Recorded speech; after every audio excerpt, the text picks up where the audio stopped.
కొత్త పన్ను విధానంలో కీలక మార్పు చేసింది కేంద్రం. స్టాండర్డ్ డిడక్షన్ ను 50,000 నుంచి 75,000కు పెంచింది. కొత్త పన్ను విధానం ఎంపిక చేసుకున్న వారికి వర్తిస్తుందని కేంద్రం తెలిపింది. పాత పన్ను విధానంలో ఎలాంటి మార్పు లేదని చెప్పింది. 3 లక్షల రూపాయల వరకు ఎలాంటి పన్ను లేదని చెప్పింది.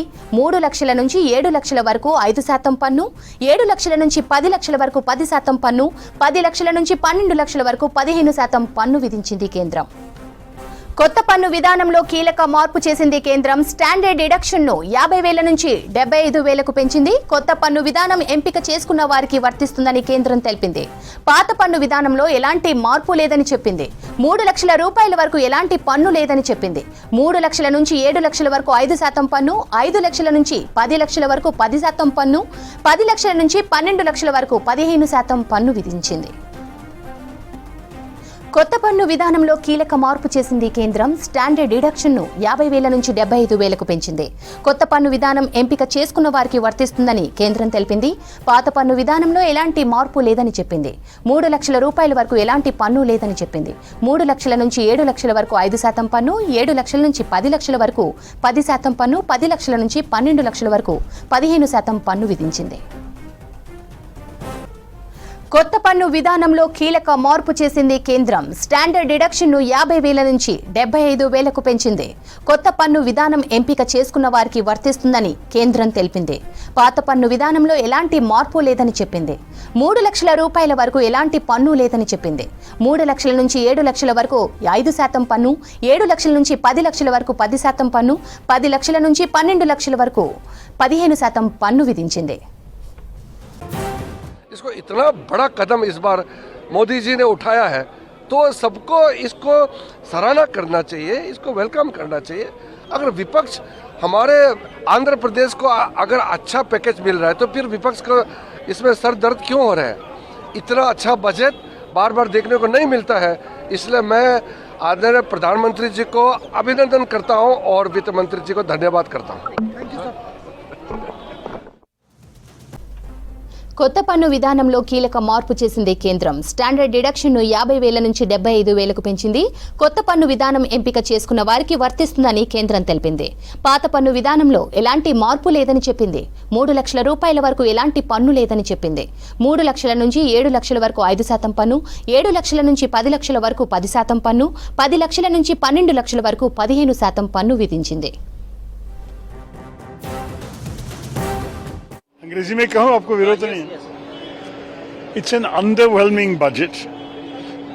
I didn't hear anything about the key issues facing the common people of our country. There was no mention of Manrega.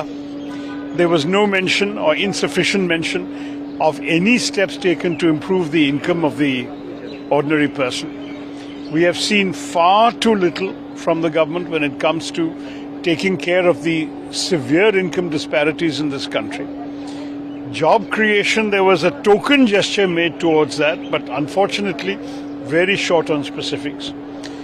And I personally welcome only one provision, which is this abolition of the tax on angel investors. I myself had recommended it to Shri Arun Jaitley more than 5 years ago. Finally it has happened. I'm glad that's being done. We must have more investment coming in to generate more jobs.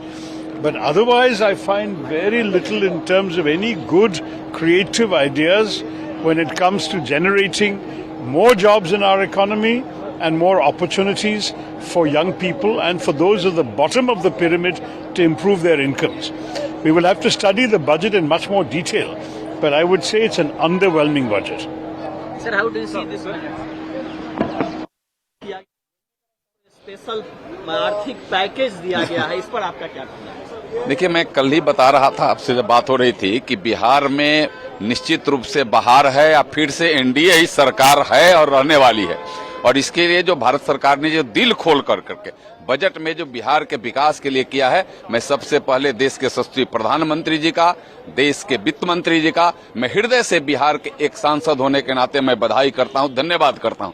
कोई ऐसा क्षेत्र नहीं है बिहार के विकास का जिन्होंने उसमें कहीं कोई कोताही करने का काम किया हो, चाहे वह पीएमजेएसवाई की रोड की बात हो, चाहे वह बोधगया की बात हो, चाहे नालंदा के टूरिज्म की बात हो, चाहे इंफ्रास्ट्रक्चर हर क्षेत्र में मेडिकल कॉलेजों की बात हो, या सारे चीजों में जिस तरीका से बिहार के प्रति भारत सरकार ने जिस तरीका से दिल खोल कर करके बजट में व्यवस्था किया है, इसके लिए मैं बार बार बिहार वासियों की तरफ से, अपने क्षेत्र महाराजगंज की तरफ से, महाराजगंज वासियों की तरफ से मैं केंद्र सरकार का, माननीय प्रधानमंत्री और माननीय वित्त मंत्री जी का हृदय से बधाई करता हूं, हृदय से धन्यवाद करता हूं।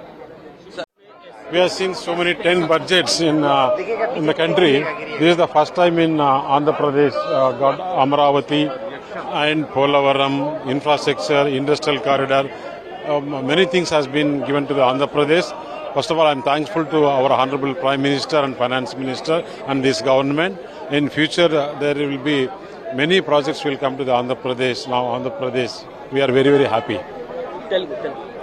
ఆంధ్రప్రదేశ్లో గత 10 సంవత్సరాలుగా ఈరోజు చూస్తున్న గత 10 బడ్జెట్లు చూసాం. ఈరోజు ఆంధ్రప్రదేశ్కు అమరావతి కానీ, పోలవరం కానీ, రోడ్స్ కానీ, ఇన్ఫ్రాస్ట్రక్చర్ కానీ, ఇండస్ట్రియల్ కారిడార్ చాలా వచ్చినాయి. ఇంకా బడ్జెట్ డీటెయిల్గా చూడాలి. ప్రత్యేక ధన్యవాదాలు ఈ ప్రభుత్వానికి, ప్రధానమంత్రికి, ఫైనాన్స్ మినిస్టర్ నిర్మలా సీతారామన్ గారికి ప్రత్యేక ధన్యవాదాలు తెలుపుకుంటున్నాం. ఇవన్నీ ఆంధ్రప్రదేశ్ ప్రజలు మంచి మ్యాండేట్ ఇచ్చి జగన్మోహన్ రెడ్డి చేసిన ప్రభుత్వంలో మొత్తం ఆంధ్రప్రదేశ్ను ధ్వంసం చేశారు. దానివల్ల ప్రజలు మంచి మ్యాండేట్ ఇచ్చిన దానివల్ల ఏదైతే మనము ఎలక్షన్లో చెప్పామో ఆ చెప్పిన మాట ప్రకారం ఈరోజు ప్రధానమంత్రి గారు బడ్జెట్లో ఆంధ్రప్రదేశ్ ప్రవేశపెట్టడం చాలా ఆనందంగా ఉంది. T. Krishna Prasad. T. Krishna Prasad ji, so many projects announced in union budget. What you want to say? आज के बजट बहुत अच्छा रहा. ऑनरेबल फाइनेंस मिनिस्टर ने बिहार और आंध्र प्रदेश को खास करके ध्यान में रख के आंध्र प्रदेश में जो पेंडिंग प्रोजेक्ट्स थे, एक तो अमरावती सिटी जो बनाना था और पोलवरम इरिगेशन प्रोजेक्ट, ये दोनों को ध्यान में रखते हुए बहुत अच्छा एनकरेजमेंट का एक फाइनेंस का बजट में पेश किया है. ये बहुत बड़ा हमारे लिए आंध्र प्रदेश के राज्य के लिए बहुत ही अच्छी खबर है. इसी तरह जो एमएसएमई सेक्टर है, एमएसएमई सेक्टर के लिए काफ़ी अच्छा बजट है ये. खास करके सैलरीड और पेंशनर्स जो है उनके लिए भी टैक्स बेनिफिट अच्छे मिले हैं.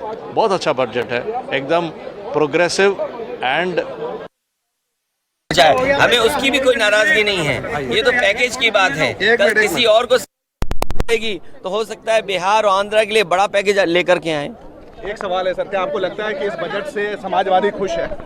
देखिए, जब तक किसान और नौजवानों के पक्की नौकरी का इंतजाम नहीं होगा तब तक कोई बड़ा लाभ नहीं पहुंचेगा जनता को. आपको लगता है कि असेंबली चुनाव जब होने वाले हैं आगामी, उसमें ये बजट असर करेगा, इनकी नीतियां असर करेंगी? स्वाभाविक है, क्योंकि सरकार जब चलती है सरकार के फैसलों से असर पड़ता है. आपको लगता है कि ये पूरा मॉडल अयोध्या जैसा कर रही है ये सरकार? टीकाकरण नहीं हुआ, खाना नहीं भर पेट में. कहीं ना कहीं न्यूट्रिशन मिशन इस मौजूदा सरकार में आप चीज़ें तो लेके आते हैं लेकिन आप उनको परस्यू नहीं करते हैं, विच इज़ वेरी सैड. तो आपको लग रहा है कि महिलाओं के हिसाब से इस बजट में जो प्रोविजंस होने चाहिए थे, एटलीस्ट न्यूट्रिशन होना चाहिए, लेके उनकी सेफ्टी को लेके होना चाहिए, महिलाओं के कुछ भी नहीं है. घर का किचन का ध्यान रखा गया है मैम? मैं समझती हूँ किचन का ध्यान नहीं रखा गया है क्योंकि सरकार महंगाई के बारे में कोई स्टेप्स लेना ही नहीं चाह रही है. और जहाँ तक हम देखेंगे तो जो परचेजिंग पावर है जो रूरल एरियाज़ में है वो लगातार घटती जा रही है. इसके ऊपर भी कोई ध्यान नहीं दिया गया है और ना ही कोई